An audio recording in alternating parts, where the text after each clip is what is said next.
Hello, everyone. This is St. Louis Sanford. I'm here to discuss in a chronological order about why Dion Sanders was chased out of Jackson, Mississippi. Yep, that's what I said. He was chased out of Jackson, Mississippi. Normally, when I do this, I don't have what I call a prepared statement. I check out what's going on and I've gotten good at what I do, especially because I've been doing this for a while now. Well, to me, it's wild, 2 months, and I do have about four video out. St. Louis Sanford, uh, white African American and white folks, pissed me off. Check it out. You'll love it.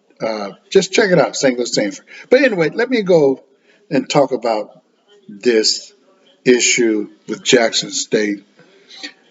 I been doing a lot of checking things out, investigating my own investigation. You know, what is so strange to me is that all of you African American people that are upset because Deion Sanders left Jackson State, think about it, people. What did we do to keep that from happening?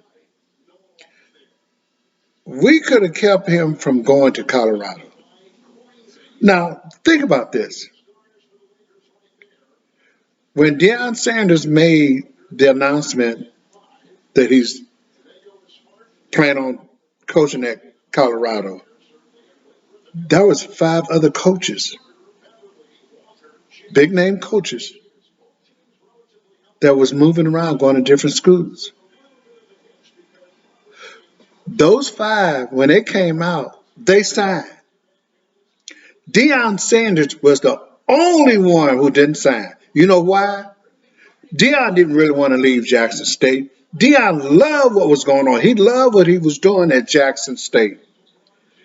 To be around his people, 60,000 plus, 60,000 in the stadium, 20,000 around the stadium, and tailgating. They were there because of him. He loved that. We're his people. We're his people. He wanted this. He came to Jackson State. Jackson State didn't go to him. He came and said, I want to coach here. I want to coach at the HBCU. I want to come here and make a difference. I want to come here to make a change. Yeah. He said, God sent me here. God. Jackson State didn't know what they had. They didn't know what they had. Let me begin to update you all on what happened.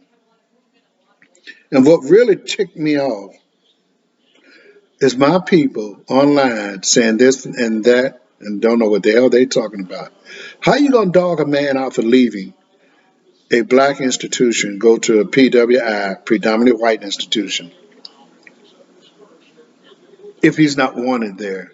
If he's not wanted at the Afro American, he has no other choice but to go and get more money. When he came there, he said, I'm not here for the money. I got money. Take care of my coaches. Take care of my assistant coaches. That's all he wanted to do. They had a year to get something done to take care of Dion assistant coaches. Boy, did he have some good ones. Jackson State officials sat on it. Didn't do nothing. And now the fans out there, I understand. See, I was hurt. I ain't gonna lie to you because I am emotionally invested in Jackson State and the HBCU. When I grow up, I knew about Jackson State, Tennessee State, Grambling, Southern. Southern's one of my favorite schools. Morehouse, Howard, FAMU, and then came along Mississippi Valley State, Alcorn, Prairie View, Texas Southern, and all the others, Cheney State, Morgan State. I got to know about all, not about, but I got to know of those schools. Now I'm fully invested emotionally into HBCU. And boy, did we have someone to come to Jackson State to get us going. Oh, did he do it? Lord have mercy. This man came along and he set the world on fire. And what do you all do? You said, call him everything but a child of God. Now, let me go on and just give you some things that happened that caused him to leave. But first, let me say this. All these people that's doing all this crying and bickering and lying, African American people like me, I'm guilty, did not donate a dime. At Jackson State, there were almost 60,000 people at every game, 20,000 tailgating. That's 80,000 people that did not donate to an HBC. No, I'm sorry, a high percentage, maybe 92% of them did not donate to an HBCU or Jackson State. That's a lot of people. 87% of alumni did not donate it to Jackson State. That's 87% of Jackson State alumni did not donate to Jackson State, and the rest of you wouldn't even donate to any other HBCU. I did not attend an HBCU. God, I wish I had the opportunity to go to Lane College on a band scholarship. I have no idea what I'm missing. People, if you got kids, send them to an HBCU. The love affair that goes on there is unbelievable. Go around people that understand you, know you. Go there. Let me go on. Let me say this. When you got 60,000 people at a game in the stadium and 20,000 just there to have fun, to be in the mix, that's 80,000. Can you imagine if all 80,000 donate $50 a month every month? That's $4 million a month that can go to Jackson State or other HBCU. $4 million a month. I'm sorry, $4 million a month could be collected out of 80,000 if y'all just donate $50. I'm going to do mine, but we didn't do it. Another lesson Dion taught us without trying. Oh, he taught us a lot now. He taught us a lot. Now, let me say this.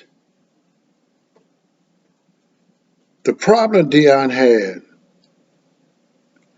was getting money for his assistant, and he didn't get it. Somehow we need to change this attitude. And let me go back a little bit to donating. We need to change our attitude about donating to each other. We're always waiting on other race to take care of us. Yeah, the white man. We need to take care of ourselves. We really do. We need to take care of ourselves. I mean, it's if this don't show you, teach you something, nothing will. We need to make it cool to donate to HBCU schools. Everybody, a lot of African Americans want to do some cool things. Okay, let's do some real cool things. Let's start donating. Donating to HBCU school that you attend or school you didn't attend. We need to do that now, people. Now, let's put things into perspective here about what happened. Here are some of the issues that Deion Sanders had. It was said that in the summer 2022, JSU could not finish the football locker room before the football players got back from summer break. Deion was on video and just taking it all in, just see, okay, this has to be done, this has to be finished. Evidently, they ran out of money. So Dion said, hey, Get the people to come out and finish the job. This was told his associate. Get the people to come out and do the job, and I'll pay the $150,000 so they can finish that locker room. So when the players come back, it'll be finished. If y'all have not seen that locker room, go on YouTube. Unbelievable. Unbelievable. Then another thing that happened that really got to Dion, and you look at the YouTube, he was visibly upset, people. During the game at Veterans Memorial Stadium, some low-life idiot got into the coach's office, Dion's office, stole his cell phone and his wallet. You know, he had cash in there and credit cards. They stole it. And he was on there saying that he should be enjoying himself with his players. They gave him the team ball, but instead he got to deal with what just happened to him. And his voice cracked. And I said, oh my God. Because the man was going through life. He was doing so much. And then to have someone to come in the office and take his wallet, you know, here he wanted to celebrate the victory, but instead he got to deal with something that low-life idiot that didn't want to go out and get a job. A low-life idiot who probably stayed with his mama. Let me tell you something about this low-life idiot. I'm sorry, I'm going to get off script. I'm going right back. Let me tell you about some of these low-life idiots, people. And maybe some of y'all have them in your family. I got some in mind. You low-life idiots. You're living off of your mother. Your mother probably is 60 years old, and you probably in your 20s. What the hell you think is going to happen to mama in the next 20, 30, 40? I'm not giving her 40. She's 60. What do you think is going to happen in the next 10 or 15 years, maybe 20? She's not going to be around. Fool. You ain't going to live with your sister because she got her own family to take care of. You're not going to live with your brother. He got his own. Now you 50, 60 years old. You have no retirement plan, you idiot. It's better to start paying your retirement plan at 25 years old. At least have 30 good years invested. You'll be all right. You can get away with less, but you'll be all right. Go get a job, fools. Quit trying to live off the street because there's no future in it. But reality gonna set in. You're gonna wish that you had, because mom and dad ain't around. You big ass baby. I'm sorry for cussing. I'm not gonna cuss on my podcast. I'm sorry. Let me get back on script here. You know, there was a water crisis at Jackson, Mississippi. So Dion had to deal with that with his players. He had to go find hotel rooms. He got to make sure that they was going to be fed. He got to make sure they do their homework. I mean, it was kind of chaotic around it, but he handled that. He handled that well. And then the next thing Dion had a problem with,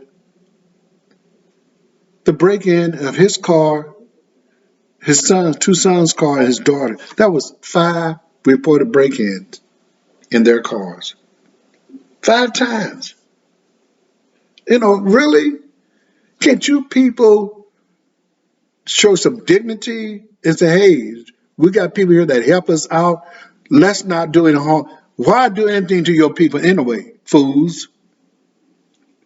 I'm sorry. Let me go. The next and most important thing of all, Dion Sanders. People, Dion Primetime Sanders. I hate to talk about this. Dion Sanders is supposed to get a percentage of the gate. That's in his contract. Okay, $300,000 a year, but I'll get a percentage of the gate after 30,000 tickets. This man's, I mean, how can you say this to him? He's sitting, standing, whatever, but he's in the field coaching a game and see the whole stadium filled. Some of the officials told him they sold out of tickets. And then when he went to inquire about it,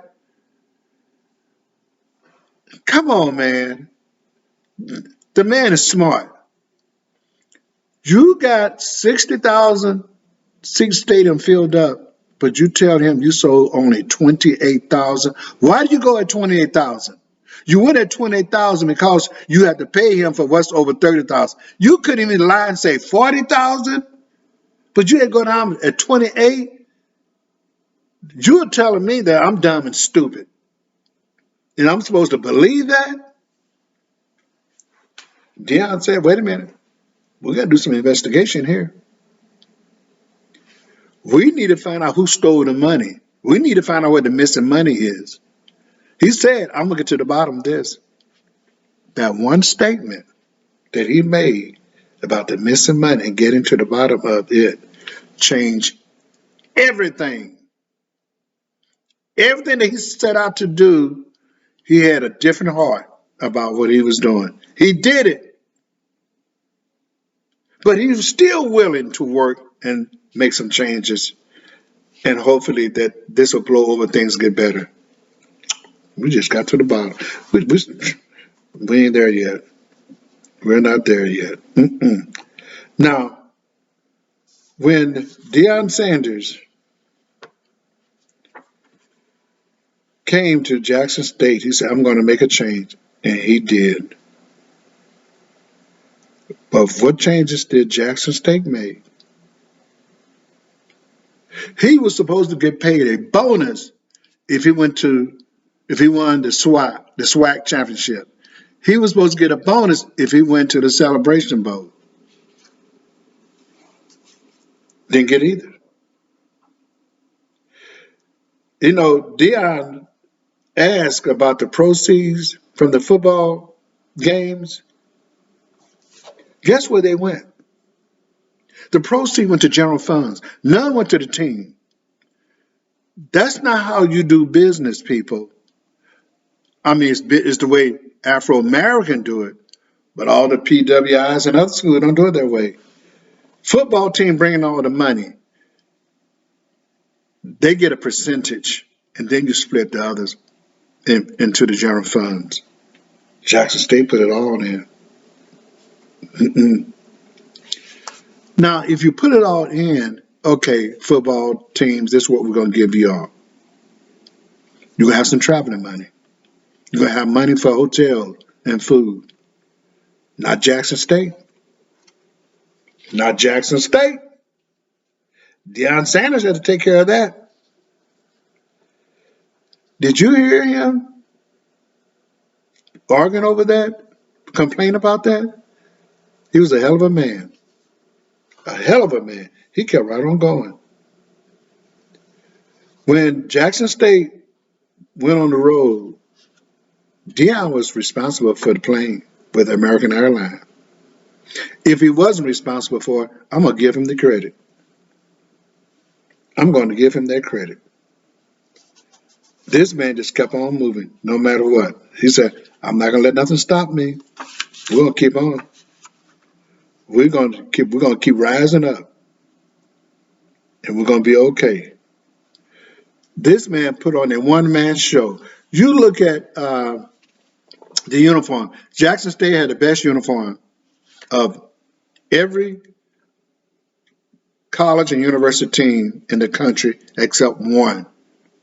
Only one school outdid Jackson State. That was either Oregon or Oregon State University that beat Jackson State when it comes to dressing. Only one. He leveraged his friendship with the owner of Under Armour, who provided the uniform. They had 5 different uniforms and helmet. 5 different uniforms and helmet. The cleanest team out there. And one thing he said, you look good, you play good, you feel good. You feel good, you look good, you play good. They were the best team out there. And then he went to his buddy, Michael Strahan. Good Morning American, that came to Jackson State one day a couple of months ago. The Good Morning American brought their TV cameras there with Michael Strahan. Michael Strahan is tied in with uh, Men, was that Men Warehouse? Deion Sanders, if you watch Deion Sanders clean cut, he's on point when it comes to dressing. His thing was when his players go out of town flying his plane, he said, I don't want them to look like who's who. I want everybody to look the same. You're not gonna wear your pants down below your butt. He don't play that. Hide the crack of your butt and your cheeks. Pull your pants up. And they all had on blue suits. You wear any color shoes you want, but you're gonna wear a blue suit. They were looking good getting on those planes. God, thank God for Michael Strahan. Thank God. In the Men Warehouse. They look good. And then, one thing Dion found out that when he came to Jackson State, they didn't have a practice field. And what did he do? He went to Walmart. He went to Walmart to get the money to build not one, not two, but three practice field people. Three of them. Just you had it. They had it going on. This man was something. Now, Home Depot got involved. Deion Sanders doing this. Home Depot got involved. They were the one who furnished everything for the locker room. Home Depot. Go on, Dion. And what did the president and the other official at Jackson State did? Oh, you know what they did? I'm sorry. I didn't mean to do this. But they were around for the parade. They got involved. When it's time for the parade, the championship and whatnot, so Jackson State people was involved. They put their face right up front. Dion didn't mind. That's what he wanted to do. He wanted them to, be out there, enjoy it also. But Deion Sanders put on this one-man show. And like he said, I did not come here to make money. I came here for my assistant to get paid. And what happened? People, they didn't get it. They did not do what they were supposed to do. Had a year to get this money together for Dion coaches. They didn't. You got some of the biggest fan of any HBCU or FCS school to utilize. You could have got millions of dollars from them. They wouldn't mind donating because they was on this high for Jackson State, HBCU, and Dion. And what do y'all do? Nothing. The alumni was excited. They could have got involved raising money for Dion and his coaches. Didn't do it. Now think about this, people. 80,000 people at the game, whether they be inside or outside, I would have somebody with a hell of a pail to collect money. You only slide money in, can't take money out. Man, I would have, oh my God. All those, and those people don't, we were on such a high. If you ask everybody for $100, you probably wouldn't have a problem getting it from 30% of them. 30% of 80,000 people will not mind giving up $100 that day. But they didn't do it. They did not go to the businessmen in Jackson, Mississippi that was reaping humongous profit from game days in Jackson, Mississippi. Didn't ask them to get involved. Last year, Dion was able to bring in $34 million to the city of Jackson, Mississippi. Last year, 2021. And what happened? They didn't go to businessmen and ask for nothing. Everybody made money. Let me tell you what I did when I was there. I parked my car in front of this fella's house on the street. I gave him $10 to park in front of his house. He washed my car for him. When I was in Memphis, I parked my car on a lot where they had tore down houses and they just put grass over whatever.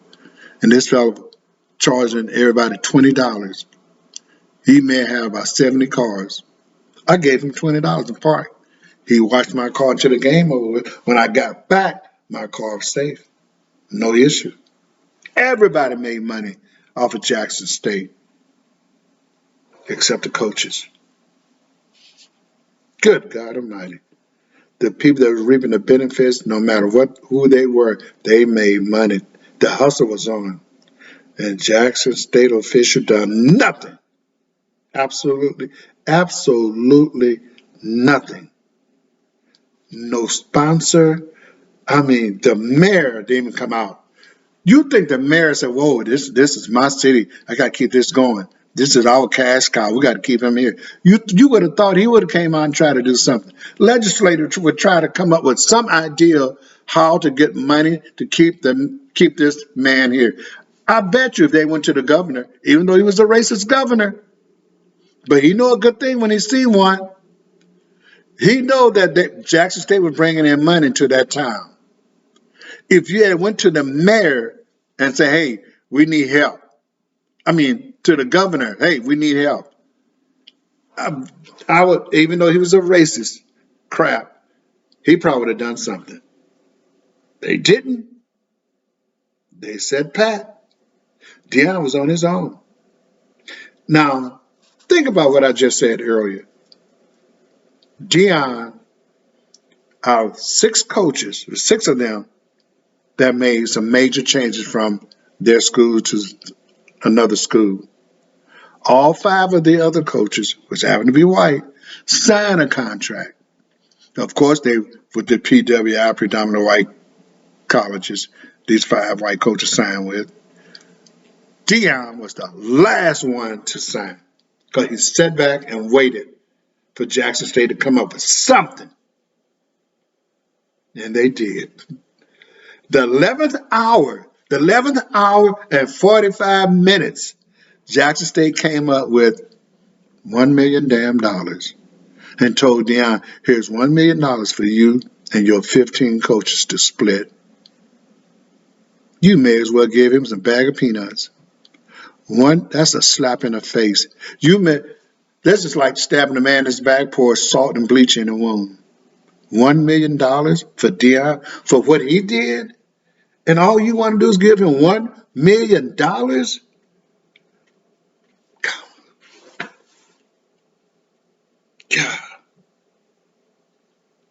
man, oh man. This is what the president of JSU did. People. I'm gonna tell you something. Y'all say what you want. There's some jealousy there. There is some jealousy there. There is no way, for Dion to be treated that bad. And I'm gonna say this because I'm such a big Dion fan. I've been that way since he was a sophomore at Florida State. I'm glad he's gone. I'm glad that he's gone somewhere where people can appreciate him. Let me tell you what I saw. He went to Florida, I'm not Florida, but to Colorado University basketball game Saturday. Was it Saturday? Friday? It was Saturday. Yeah, I was jealous. At halftime, when he walked through the crowd. It took him a long time to get to his seat because people were stopping, shaking hand, slapping him on the back. And then they had this little white boy, blonde hair, had on the sunglasses that Deion Sanders wore. I got me some. He had the sunglasses on. Dion had to pick him up, take pictures with him. They appreciate him, and he ain't done nothing yet. They love this man. He hasn't done nothing as of yet. But you people, God Almighty. You people just can't stand it. I'm going to go on to part two because we got a lot more to cover. I like to keep my videos at 30 minutes, not 24 minutes. But part two, I'm going to say some things that nobody's going to like. I don't care. I don't care. So stay tuned for part two.